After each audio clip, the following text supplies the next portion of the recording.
For many years, data science has been called the sexiest job of the 21st century. But in recent years, it seems like there's a new job vying for that title, the AI engineer. So who even are these new kids on the block? Are they just data scientists in disguise? What's up, y'all? I'm Isaac Key, and I'm a former data scientist turned AI engineer at IBM. To answer these questions, I'm going to lay out 4 key areas in which the work of a data scientist differs from an AI engineer, specifically a generative AI engineer. But before I dive into these differences, we first have to understand more about what's happening in the industry. So traditionally, data scientists have always used AI models to do their analysis. So what's changed? Well, with the advent of generative AI, the boundaries of what AI can do are being pushed in ways that we've never seen before. And so these breakthroughs have been so groundbreaking that generative AI has split off into its own distinct field, and we call that AI engineering. OK, so now that we understand the landscape, let's dive into the differences. The first area of difference lies in the use cases. So at a very high level, think of a data scientist as a data storyteller. They take massive amounts of messy real-world data, and they use mathematical models to translate this data into insights. On the other hand, think of an AI engineer as an AI system builder. They use foundation models to build generative AI systems that help to transform business processes. So since data scientists are fantastic storytellers, they use a lot of descriptive analytics to describe the past. One example of this is through what's called exploratory data analysis, or EDA, which is all about graphing the data and doing statistical inference. They can also do this through what's called clustering, which group similar data points based off of similar characteristics, such as, say, doing customer segmentation. Now, every good story has the reader trying to figure out what's going to come next, and that's where predictive use cases comes in. As opposed to a book, however, a data scientist does not have the end already written, so they have to use what are called machine learning models to make their predictions. An example of this is called regression models, which predict a numeric value, such as, say, a temperature or a revenue. Another type of these models are classification models, which predict a categorical value, such as a success or a failure. So putting on the AI engineering hat now, one of the main use cases that AI engineers work on are called prescriptive use cases, which are all about choosing the best course of action. An example of this is a technique called decision optimization, which enables businesses to assess a set of possible actions and then choose the most optimal path based off a set of requirements or standards. Another example of a prescriptive use case is through creating what are called recommendation engines. As an example, this can involve suggesting targeted marketing campaigns for a select customer base. In addition to prescriptive use cases, there are also generative use cases, hence the name generative AI. Now, foundation models, which I will touch on more in a bit, enable the creation of what are called intelligent assistants. For example, a coding assistant or a digital advisor. They also enable the creation of chatbots, as an example, which enable conversational search through information retrieval and the summarization of various content. So after we have a use case identified, we need data.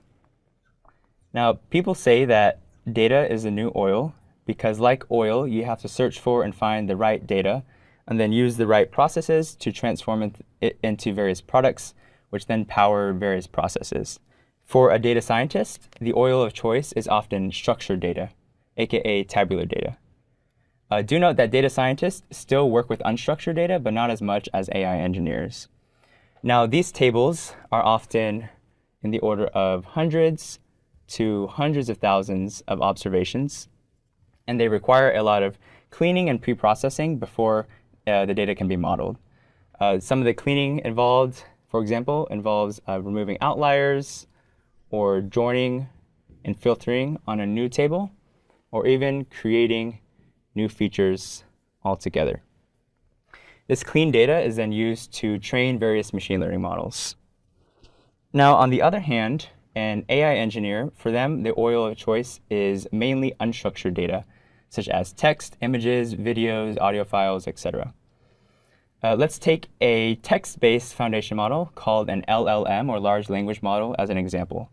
These models require anywhere between billions to trillions of tokens of text to be trained on, which is a lot larger scale compared to traditional machine learning models. This leads me to the next area of difference, which is the underlying models. So the data science toolbox consists of hundreds of different models and different algorithms that they can choose from. Due to the nature of these models, each different use case requires gathering a different data set and thus requires training a different model. And so as a result, the scope of these individual models is a lot more narrow, meaning that it's harder for them to generalize past the domain of data that they've been trained on. And generally speaking, these models are a lot smaller in size in terms of the number of parameters. They take less compute power to train and do inference, and they require less time to train, anywhere between seconds to hours. Now, on the other hand, the generative AI toolbox is a lot less cluttered, and it really only contains one type of model, and that is called the foundation model. Now, foundation models are revolutionary because they allow for one single type of model to generalize to a wide range of tasks without having to be retrained. Thus, their scope is called more wide. And due to the sophistication of these models, they are a lot larger in size, often billions of parameters. They require a lot more compute power to train. We're talking hundreds to thousands of GPUs. And they require a lot more training time. Now we're talking anywhere between weeks to months. Due to the differences in the intrinsic nature between traditional machine learning models and foundation models, this also means that the underlying processes and techniques that are used to develop solutions with these also differ. So a typical data science process will look something like this. You start off with a use case, and then from that use case, you pick the right data. Then after that data is prepared, you use it to train and validate a model using techniques such as feature engineering, cross-validation, or hyperparameter tuning, as an example. This model then is deployed at some endpoint, for example, in the cloud, to do real-time prediction and inference. Now, on the other hand, the generative AI process also starts off with a use case, but then we can skip directly to working with a pre-trained model. And what makes this possible is a phenomenon called AI democratization, which is a big fancy word that simply means making AI more widely accessible to everyday users. Some of the best foundation models out there are published to open source communities such as Hugging Face. And since these models are so generalizable and so powerful out of the box, they make it easy for developers to get started. AI engineers interact with these foundation models via natural language instructions to prompt them to do various tasks. And this process is known as prompt engineering. Now, prompt engineering can be used in conjunction with different frameworks to then build larger AI systems. An example of these frameworks include, as one, chaining different prompts together, or doing what's called parameter-efficient fine-tuning, or PEFT, on domain-specific data, or doing retrieval-augmented generation, aka RAG, to ground answers in truth, or even by creating autonomous agents to reason through very complex multi-step problems. So these are just a few of the examples of the building blocks that can be used to build larger AI applications. The last step is to then embed the AI in a larger system or workflow. This can take on the form of creating assistants or virtual agents, building a larger application with a UI, or even doing some sort of automation. So, OK, let's take a step back and let's look at all the differences at a very high level.